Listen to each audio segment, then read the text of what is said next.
Ladies and gentlemen, welcome back to the final day of action at Norway Chess 2022. It has been a fun ride. The 10-player tournament over in Stavanger in Norway, where they use a lot of interesting formats that they don't use anywhere else. For instance, 3 points if you win a classical game, 1.5 points if you win the Armageddon, and 1 point if you lose the Armageddon. Of course, the Armageddon only happens after the classical portion is drawn. White gets 10 minutes, and black gets 7, but with draw odds. Now, going into the final round, Magnus Carlsen is in first place, but he is only up by half a point versus Shahryar Mamedyarov, which means that it's really close. And if Mamedyarov pulls off a win in classical chess, he's going to win the whole thing. We're going to look at their both of their games at the later part of this recap, and we're going to take a look at something that Magnus said, and I'm really curious if you agree with him. He said it afterward, and I thought it was a crazy thing that he said. I thought it was a crazy thing. You could skip ahead to that, or you could watch the entire thing because you're a great subscriber and an amazing person. Okay, so obviously we have to respect all the other matchups, even if they're not competing for first place. Every game was in the Armageddon. So this is a 10-minute versus 7-minute Armageddon, and we have a queen takes d4 Sicilian. Queen takes d4 is a fascinating move because knight c6, there is bishop b5, and you take this knight and kind of just keep your queen in the center of the board. That's what they used to do. But now they voluntarily move their queen to e3 because they hate chess. Like, you know, if I had like a 6-year-old student who played like this, I would probably stop giving them lessons because I was like, they're hopeless. But GMs can sort of do whatever they want. And, you know, the queen hangs out on e3, and white sort of develops behind the queen. And, for example, if black ever plays the move knight f6, white will at some point cover the g4 square with h3, and neither the bishop nor the knight will be able to go there and get rid of the queen or any of white's other pieces. So, yeah, white just sort of develops as if he's not just played 2 queen moves in the opening, castles and castles. And this is just what you do. You just play a queen d4, queen e3 Sicilian, you block your own bishop, you give away all hopes of getting an advantage, and you just try to outplay your opponent. So b3, and this is the way you develop your pieces. Okay, wonderful. Let's have a game. Rook c8, rook d2, and now Anish invites an exchange of horses in the center of the board. MVL captures, and now black cannot take with the pawn because that would very confidently lose a queen. Black probably should not take with the bishop either because the bishop just walks directly into f4, and the bishop doesn't really get to go to d4 because I will take and get 2 pieces for it, so that doesn't work. So instead of that, we have knight e5, and now the bishop moves out of the way. However, the bishop moves out of the way, and now since you got rid of this knight, I have some attacking possibilities, and that's sort of the other hidden idea of white's opening. White defends the bishop on b2 and enables its movement, and then it's just going to play h4. And Anish has a kind of a complicated task here because he has to deal with white's aggression, and he decides to deal with it by inviting an exchange. So for example, h5, black is going to go queen c5. Of course, right now the immediate threat is on the knight, so I guess you can't really, I can't demonstrate white continuing the attack because the knight is hanging. So you have knight b5, and now you have queen c5. Okay, so the knight moves out of danger, and Anish immediately goes for a queen trade because if MVL tries to keep the queens on the board with something like queen to g3, black can take on b2, and black can play maybe queen b4, you know, harass the pawn, harass the rook. So queen c5, knight c5, and yeah, I mean, white is not better. White is not better because he played queen takes d4, queen e3 in the Sicilian. But again, it's a tricky opening, just not against, you know, not against seasoned veterans of the game. It's just the truth. So bishop h6. And Anish very quickly takes over the initiative. I mean, it looks like he's just rolling, right? He's locked down the queen side, good control of the center. I mean, this bishop is a laser beam. Of course, white can always play bishop c1, but instead of even doing that, he decides to go this way. Anish, I really like this idea, f5, knight e6, maybe king f7, maybe rook g8. Nice attacking possibilities here. Very dynamic position, but we have to remember that white has a time advantage. And also, if I'm going to trust the guy, I think in a tactical slugfest, it's going to be MVL. I mean, he's a Grunfeld guy, he's a Najdorf guy. Also, you know, given the clock situation, right, he's probably pretty happy. So g3, Anish plays f4, trying to open up this g file, looking over here. White can play g4 here and try to go for g5. And that's actually very good, because I don't know what else black is going to do. Black now has to retreat Bishop d3, king g2 defending the weakness. And here MVL plays a very nice move. He takes on h7. He just grabs the pawn because if you take the knight, bishop takes d4. It's amazing. So he just grabs himself a pawn, takes the knight, and then here brings the bishop back with a tempo on the rook. So the rook's got to move. He recaptures. Rook gets into e2 with check, but the bishop just blocks. And at the end of the day, we got this. We have a passed c-pawn, and we have two more passed pawns, g and h. Very difficult situation here for Anish, who has to find bishop c8. Only move. Instead of that, he plays this, targeting the h-pawn, but MVL just slaps him right out of there, makes him move the bishop once again, and now c5, and all three pawns are encroaching. We have, is that a word, encroaching? I hope it is. Rook d7 is coming down, and yeah, MVL is off to the races here. Bishop back to d3, trying to get rid of the rook. If the rook takes here, you have bishop c4 with a fork. So he has to go away this way, and, you know, black kind of gets some stability, but at the end of the day, I have two rooks, you have one, and I have passed pawns. So MVL immediately trades bishops, brings his king, starts pushing his pawns, and it's still kind of complicated, but black's pawns are not going anywhere. That's actually just really the problem. Like, black has a decent position, but white has two pawns, and they're moving. Yeah, these pawns are not moving, you know? Like, you could play a4 here, but again, by the time you play b3 and I play h6 and you play b2, like, one of us is actually going to have a queen at the end of the day. You're not going to have a queen. I'm going to always take, and then I'm going to promote. So that's kind of what happens. The pawns, you know, the pawns roll, and then the rooks get in, and a nice little move here at the end to weave a mating net. Look at that, rook d6. A lot of people here would be tempted to give a check. You don't always have to give checks in chess. You can weave a checkmate net with the move rook d6. And what's funny is that, I don't know if Giri resigned or lost on time here, but he can actually go here. It's not over. He can disconnect the rooks from each other, and white might, you know, try to simplify into this kind of an endgame, and I mean, white is completely winning, but yeah, so MVL wins. He wins the Armageddon versus Anish. The next Armageddon was between Wang Hao and Wesley So, and this one was an interesting Nimso Indian with e3, a3.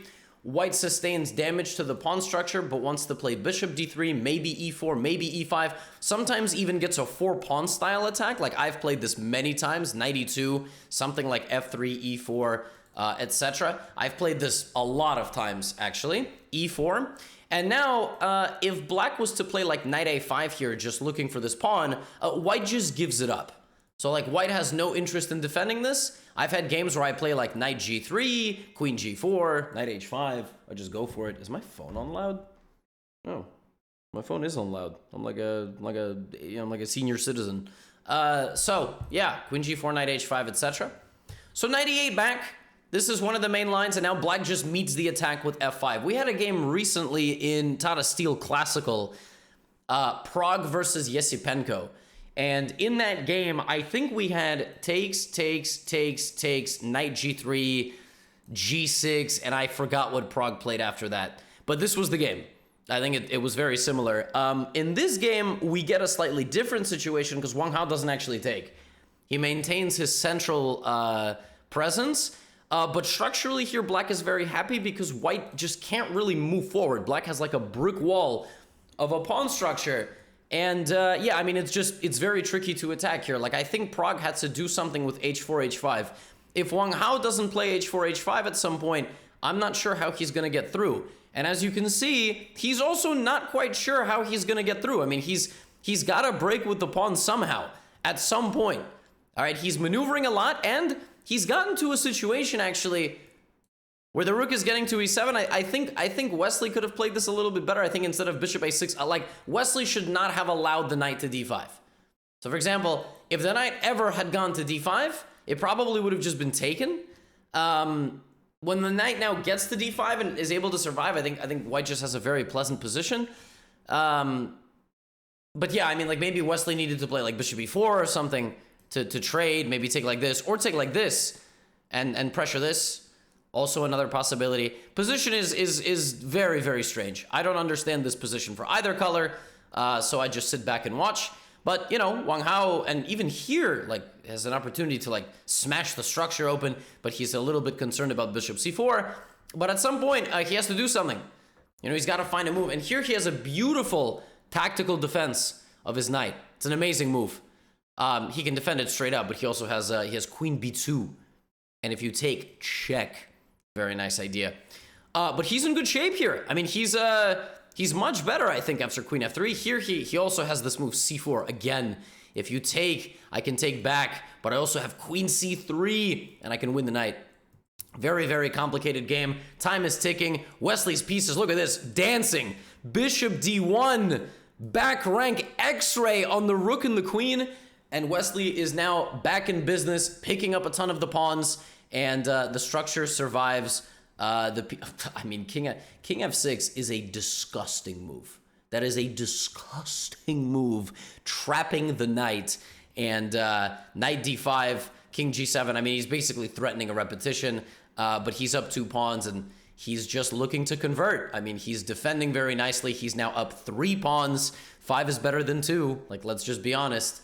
And the players end up... well, I think Wesley's just being a good sport. Yeah, he's just shuffling back and forth. I mean, this is what the professionals do in Armageddon. When a draw is a win, when black gets draw odds, they'll just repeat moves even though they're up 3 pawns.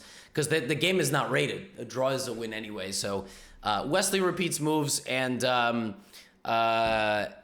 wins the Armageddon versus Wang Hao in a very complicated affair. And the third and final Armageddon that I have for you is Tari versus Vichy. This was a very fun Armageddon, but again, these are not the matchups that determine first place. But Vichy is competing for third, and that tragic game against Mamedyarov, you know, if we just forget about that game, he had an amazing performance.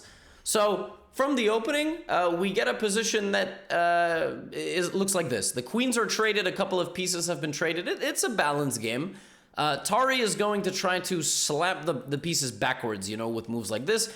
This knight would love to be on b2. I don't know how it's going to get there. Or c3 to kick out the rook and then play a4, a5. So let's see what Tari does. For now, he's just slowly finding his way forward, right? Okay, he trades knights, and there we go. All right. This is the position. Is white better? You could argue the bishop is better than the knight, but it's no, not really. No. I mean, black is more than happy here. E5 and b6. And the thing I don't like about the move b6 is that it allows c5. The problem is that white was going to go c5 anyway. So, like, if you play king f7, I'm still going to go c5. So Vichy plays this move so that when c5 happens, at some point he gets to also take with the b pawn and open like this. Because had he just played like this, well, then he would have just been under fire for the rest of the game and probably would have just lost. Instead, he is able to open up his queen side. Whoa! Wait a minute. The idea was not at all to take with the b pawn. What? I thought this was his idea. I thought Vichy was looking to open the b file for himself. Vichy's like, nah, stupid. The idea was to take and do this. But what? But okay, I guess. But what about rook d7? What about rook d5? Vichy's like, bro, that's why I play the games and you cover them. And I'm like, Vichy, that's really mean. And then you're like, that conversation never happened. And then I'm like, yeah, I should probably lay off the oat milk. I'm just kidding. For legal reasons, that's a joke. Oat milk is not a hallucinogen. Anyway, Tari is, he's just doing his thing. I mean, you know, rook here, rook here. If his king can somehow find a way to get to d5, I don't know how, but he's going to be in good shape. So here's what happened. White's position is an unstoppable force. Black's position is an immovable object. Everything is defended. Everything that you could possibly attack is defended. But it's Armageddon. Stupid stuff is going to happen, right? So Tari is trying to put pressure on Mr. 5-time world champion. Look at this. The arrival of the king is on the way. What is Anand going to do about this? Oh my gosh, this is actually terrifying. I mean, the king has just walked up the board. He is looking... He's just looking for trouble. So b4, Vichy's trying to create some counterplay. A b4, rook b4, bishop c3, rook here. Oh no. Oh, what has Vichy done? He has awoken a beast. Aryan Tari, rook d4, rook a1 wins for white. Rook a1 played. Rook d7, takes. Now here, Tari should have played a check first. And after king f7, swap the rooks and rook a6, and he's winning. He's able to pick up that pawn and be in a winning endgame. Instead of that, he does it this way, and the king gets close. Now, Tari must have just thought I have king h6, but now rook c4, and this is insane. I mean, Aryan Tari is playing for a win against Vishwanathan Anand. Okay, but Vishy smart, down a pawn, but very active. Very difficult for white to make progress here. So what does white do? He tries to liquidate a little bit, okay? Knight goes into d3, rook h1, rook c5. It's still a draw, but Tari's still putting pressure. e5 under fire now. Now you could just take on e5 here, maybe. I mean, take on e5, go home. But white has to win. White's not trying to draw, right? It's Armageddon. So rook h7, still trying to put a little bit of pressure. A draw is a loss for white. Finally, he takes rook h7, f4. Now, knight e5, fe5, just a draw. I mean, this is just a drawn endgame. It's a Philidor endgame. Black plays rook a6, rook c7. It doesn't even matter that there's 2 pawns on the board. This is a known draw. It's a draw because the second that this pawn crosses, the rook swings under. And then here, check. And then if the king can't get close and the pawn can't get close, it's just a drawn endgame. Learn your rook endgames, okay? And that's what happens. That's actually what we're doing here. Yeah, Tari, I don't exactly know what happens here. I like they play, and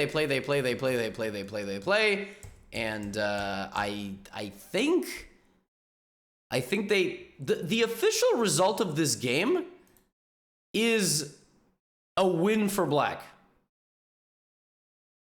But I don't think that's what happened. I mean, I just assume they drew, but it's in the database as black won. I don't think black won, but black won technically because it's a draw. So a tough fight, but Anand wins and clinches 3rd place in the tournament. And that brings me to our final matchup of the day. Magnus was playing black versus Topalov, okay? Magnus had the black pieces versus Topalov, and Mamedyarov had the white pieces versus Radjabov. So this was the matchup, okay? Mamedyarov has to probably beat Radjabov in the classical. If he doesn't, and they both go to Armageddon, Magnus has to win the Armageddon to clinch 1st place. Okay? So, if you just skipped ahead in the video, I hate you. But I get it, all right? I hate you, but I understand. Mamedyarov versus Radjabov is a very complicated opening. It is a Catalan invitation, followed by a rejection of the Catalan for a semi-Slav setup. And then Mamedyarov allows a capture on c4 and plays e4. Now, if you need to win a game of chess, this is like the best case scenario, okay? You have a locked center, black is a pawn up, but white has attacking possibilities on h7, okay? So knight e4 with the intention of playing a knight to g5. Now, here, you could not pay me money to explain why Radjabov did not play the move h6. Now, I'm sure there's like a fantastic reason for it. Maybe he didn't want to lose the c4 pawn. But the knight is going to g5, and Radjabov is like, nah, I'm going to defend my pawn. You can put a knight on g5. This is completely crazy, but the best move. So now, knight g5. It's mate in 1. Now, Radjabov did not blunder checkmate in 1 move because that would have probably been investigated. He defends mate in 1. I mean, you know, he's a candidate after all. He doesn't hang mate in 1. Terrific. But now h4. I mean, this is perfect position for a guy like Mamedyarov. h5 is on the way. Dark squared weaknesses all over the king. However, black is still a pawn up. In fact, black can technically be more than a pawn up very soon by playing c3, giving up the pawn and winning himself a rook for a bishop. So he can get a material advantage. All right, king g7. I mean, this is insane for Radjabov to allow this. This is actually crazy. Crazy. Okay, he plays the move c3 and he grabs the rook and plays the move b5. He has to go b5 because just if he doesn't play b5, white plays c4, and if you drive the knight out of the middle, you just obliterate your opponent. Like, it's just game over. You lose all fight for the center. So great move by Radjabov, counteracting the move c4. Now, Mamedyarov plays queen e4. This is around when I saw the game. Mamedyarov has a 30-minute lead on the clock, okay? And he just has a brewing, massive attack incoming, and Radjabov has to find all the best moves to defend himself. For example, Radjabov can try to boot the knight here, which literally gets you Exodia'd off the board for my Yu-Gi-Oh fans. Knight e6, F e6, queen g6, king h8, queen h6 check. Here, queen e6 check. If you want, you lose everything. You lose everything. So Radjabov finds the best move, which is sliding the queen over one square. What the heck is the point of that move? The point of that move is that now you can actually play h6 because this sacrifice is defended on the g6 square. So queen e8, a cold-blooded defensive move. Now, white has a couple of possibilities. Bishop d3 adding pressure, or h6. h6 is a tough move to play because you suddenly lose all of your ability to chop down the pawns, right? So that's why Mamedyarov plays bishop d3. Radjabov takes the knight because he should remove one of white's attacking pieces, and then plays h6, which was the entire idea of queen e8. Now, Mamedyarov here should back up. He should back up, reset, you know. He should kind of take a step to just kind of compose himself, and then, you know, black is going to have to try to, like, push these pieces out. We get en passant, etc. Instead of that, Mamedyarov bulldozes on the g6 square. Okay, now if you take, I take, and I get in, and that looks absolutely terrifying, so there's no need to allow that. Instead of that, Radjabov again finds the best move, and now the knight steps back. So material here is a rook for a bishop. White has these beautiful, beautiful diagonal attackers. Magnus Carlsen is sitting over there going, yo, this dude is about to win the tournament. What the heck is going on, right? So we have knight to b6, king g2, and Radjabov here whips out h5, creating a little barrier against the white incoming assault, right? Look at this, rook h1. Mamedyarov is attacking his friend here with so much firepower, 9 + 9 + 5. All right, you do the math on that. 23 points of attacking power, 9 + 9 + 5. Every piece he has, and g4. I mean, the guy is, this is a perfect attacking position. Perfect attacking position. But Radjabov is still in the game. Like, his knights cannot be underestimated. Knight f4 is the thing. Knight d2. He's still going to pick apart these pieces. Bishop g5. And now look at this move. He just grabs himself a pawn. The queen is under attack. What are you going to do with this queen? Bishop f6 check. King g8. Queen moves out of danger. So does the knight. You can play g takes h5 here. But then you would lose your bishop. So instead of that, knight g5, queen slides out of danger, bishop g6, Mamedyarov is one move away from ending the game. And Radjabov has a fork here, by the way. He has a fork and winning a piece, but then queen e4, and no one can guard the knight. Nobody. No one can protect the knight.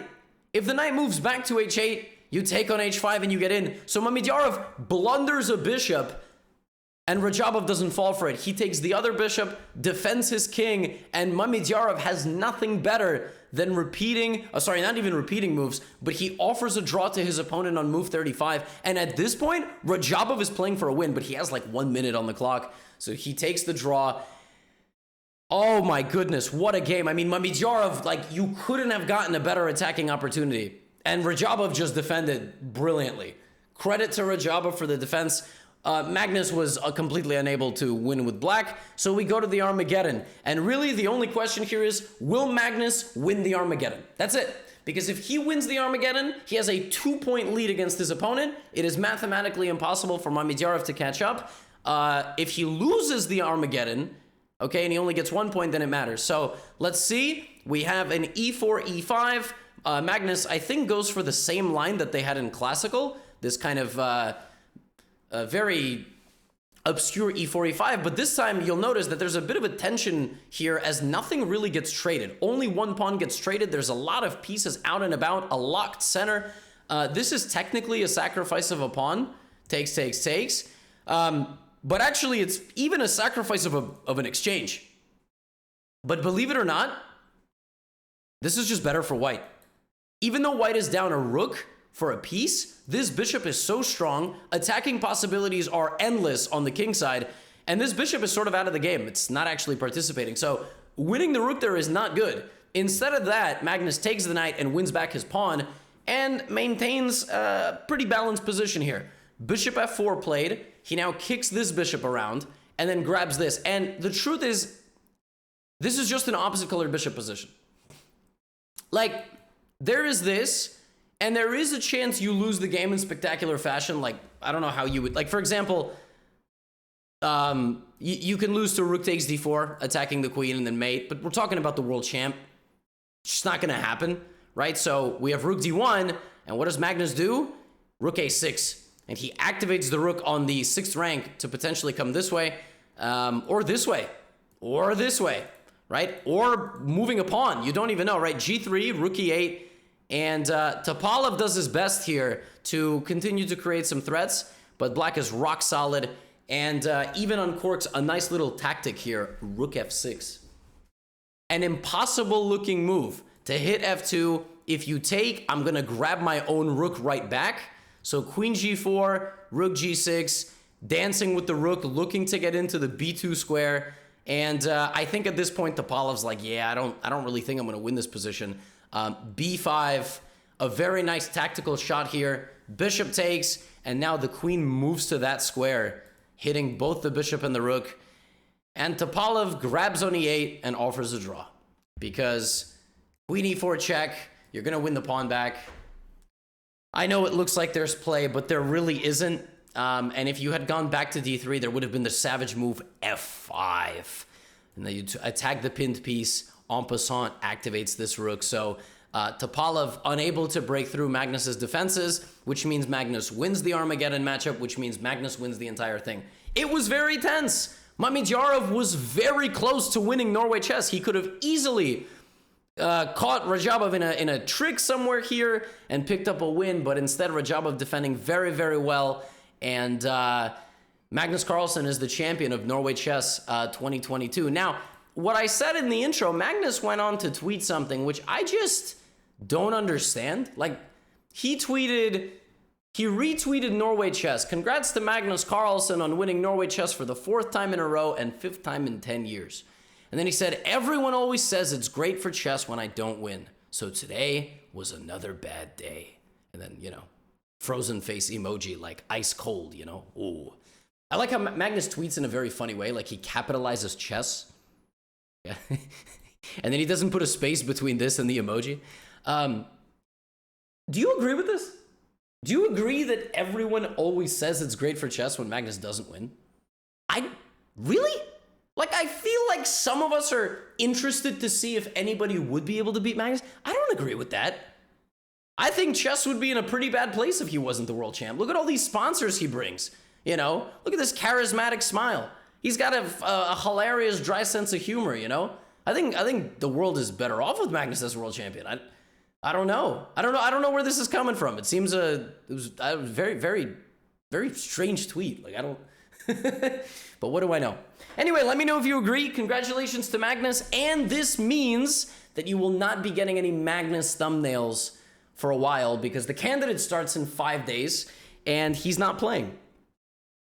And yeah, look, I know. I sort of played into the meme or the joke of making Magnus out on, you know, every single one of the thumbnails, or, you know, in a funny title or whatever. But yeah, I mentioned this in a couple of other videos. I would love to name my videos Norway Chess Recap 5, Norway Chess Recap 6, put a thumbnail of something else. But the truth is, you wouldn't even see those videos. They wouldn't be recommended to you. They wouldn't. And the life of a YouTuber is such that if one of my videos does very poorly, underperforms drastically, all the others get sucked out of the algorithm. And on a day-to-day basis, I could lose 60% of my revenue, for example, that I, you know, am normally getting on average per day. If you have a couple of bad videos in a row because you're naming them Norway Chess Recap blah, blah, blah, Norway Chess Recap this, Norway Chess Recap that, it's a snowball effect. So if for some reason you made it 29 minutes in this final recap, that's why I do things the way I do them. And the best thing to do is just to click on the video and have a good time. Some of you leave comments like, oh, I'm so tired of this, I'm unsubscribing. That's great. It's not an airport. You don't need to announce your departure. And on that note, I'll see you right back here tomorrow for more Gotham content. And in about 5-6 days, we start the candidates tournament to determine who will be Magnus's next challenger, or who Magnus will not defend the title against, because he has made promises that he probably won't do that. All right, till next time. I'll see you then. Get out of here.